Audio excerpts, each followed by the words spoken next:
Hey everybody, Qroo here. Welcome to the channel. One of the most difficult aspects of learning Spanish for most people is learning the conjugations for all of the different tenses / moods. Although people seem to differ on how many actual tenses / moods there are, some say 18, some 16, I think I saw 14 once. It really depends how they're counting them. Sometimes they're like, well, we're not really using those two anymore. Anyway, one thing we can all agree on is there are a lot of them. The good news is that you do not have to learn all of these before you can start communicating effectively in Spanish. In fact, you can do really well only knowing 5 of them. That's right, only 5. And we're going to be talking about those 5 in this video. For you folks who are just starting out learning Spanish on your own, I recommend that you learn these particular tenses / moods in this order. I'm going to explain why in the video. One thing I'm going to tell you up front, if you take a traditional Spanish course, say in school or something, they are not going to teach you these in this order, I assure you. So how did I come up with this particular order for learning these tenses / moods? Well, it really comes down to frequency of use and criticality of task. That's the standard I use. You want to get the most bang for your buck, right? You're going to invest the time in studying. You want to be able to get out there and really start to be able to communicate with people, right? That's what I'm going to help you do. The first one on our list is what you might expect, the present indicative tense, aka the plain old present tense. When you learn present tense in a book at first or in a class, this is the one they're talking about. By the way, don't let the English grammatical terms scare you, indicative and tenses, moods, things like that. You're going to get used to them after a while. And they're actually useful when you want to go and learn more about a particular topic. You'll know, what to type into Google. With the present indicative tense and, of course, some vocabulary under your belt, you'll be able to tell people what your name is, where you're from, talk about the weather, order food, and make sentences like these. I want to buy a house. I have to work every weekend. Do you want to wash the car? Do you like strawberries? Can you take the garbage out? You can even express the future with the present tense, the same way we do in English. Are you going to take the garbage out? I suppose those could be useful, right? You're talking about what you want to do, you're asking what other people like, you're asking people to do things for you. There's a lot of opportunity there. But let's take a look at our English sentences again and tweak them just a little bit. Make them a little bit more complex. I want to buy a house that faces the sea. I have to work every weekend so my boss can spend time with his children. I want you to wash the car. I doubt you like strawberries. Can you take the garbage out before it rains? So take a look at all these sentences. Not particularly difficult or complex. Might be things you'd actually say, right? Well, the bad news is you cannot correctly translate any of these sentences only knowing the present indicative tense. That's the one I just covered. Now you might be thinking to yourself, okay, Paul, I'm looking at these sentences. They're all clearly in the present tense, so what gives here? I know. Believe me, I know. When I was learning Spanish on my own and I encountered the same thing, I was confused and then I was frustrated. And that's when I discovered this thing called the present subjunctive. And it unlocked my Spanish. It propelled my Spanish to a whole nother level. And that's why the present subjunctive is the second tense / mood on our list. So now let's plug in all of the translations to those sentences so you can see what I'm talking about. The verb in red is in the present indicative and the verb in yellow is in the present subjunctive. The present indicative and the present subjunctive are going to appear together all the time in Spanish. They are completely intertwined and you will never be good at speaking Spanish without knowing the subjunctive.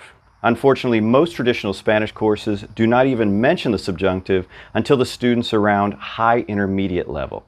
As one viewer of the channel put it, you're studying Spanish for years, you think you got a good handle on it, and then they sucker punch you with the subjunctive. But that won't be you, right? Because you're going to start learning it right away. In fact, it's number 2 on your list. When it comes to using the subjunctive correctly, the key is to first learn the conjugations and then learn what kind of constructions trigger it so you'll use it correctly every time. Okay, now you have 2 sets of conjugations under your belt.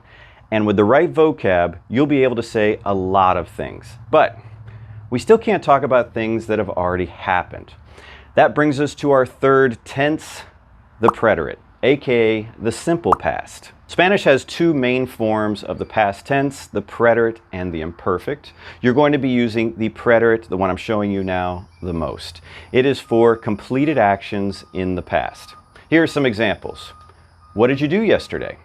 We went to the beach. Juan told me he went to the beach yesterday too. Last month we sang in the park. That last one was just an example. I was not singing in the park last month. Okay, the next one on our list is going to focus on that other past tense I mentioned, the imperfect. And it's not like you're going to be using as much as the preterite, but it's always good to kind of learn these together because they do run hand in hand. This one is going to allow you to talk about things that are in progress in the past without a clear ending and habitual actions. It was raining when I arrived. It was raining would be in the imperfect because it's in progress in the past. When I arrived would be in the preterite because it's a completed action. I arrived. I was in the bathroom when I heard a noise outside. I was in the bathroom is something in progress in the past. When something else occurred, I heard a noise outside. Sometimes you'll hear the imperfect with just things in progress in the past tense with no clear ending. The women were dancing and singing. Las mujeres bailaban y cantaban. As I mentioned, this is what we're going to be using for habitual actions in the past. My father used to smoke every day. There's a couple ways to do that. You could say, mi papá fumaba todos los días, or mi papá solía fumar todos los días. I kind of like that second one. That brings us to number 5 on our list. Now, since the present subjunctive was so important, you may assume that I'm going to be bringing up, some subjunctive in the past, which does exist. It's called the imperfect subjunctive, but no, that is not in the number 5 spot. The number 5 spot is reserved for the conditional tense, and that is the would something. Like, I would like to go to Spain. I would like to be rich. Just like we do in English, we're going to be using the conditional to express a future act when speaking in the past. That's when it's super useful. It's going to be running hand in hand with the preterite. Remember the preterite? That's number 3 on your list. Here's some examples. Juan told me that he would help me with the project. Juan me dijo que. Juan told me that. That's in the preterite. Me ayudaría. He would help me. See, that's in the conditional.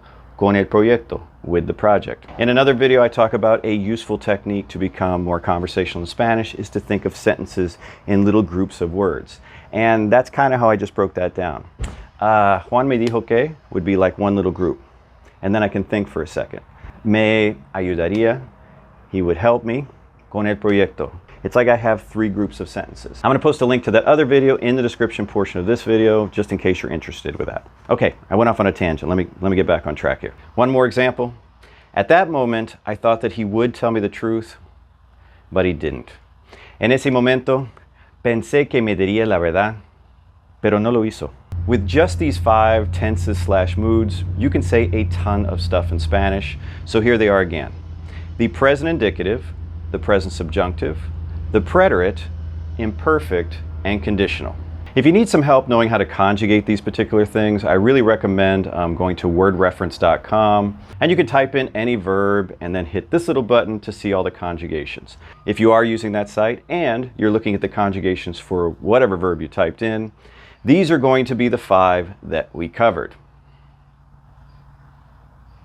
Now, for you folks who are wondering what number 6 would have been if my list had gone that far, it would be the imperfect subjunctive, which is the subjunctive in the past tense. It is important in the past tense, but it is not nearly as important as the present subjunctive. The present subjunctive is, well, it has earned its position as number 2 on our list. Well, that's it for the video. If you liked it, do me a favor, give me a thumbs up, and until next time, hasta luego.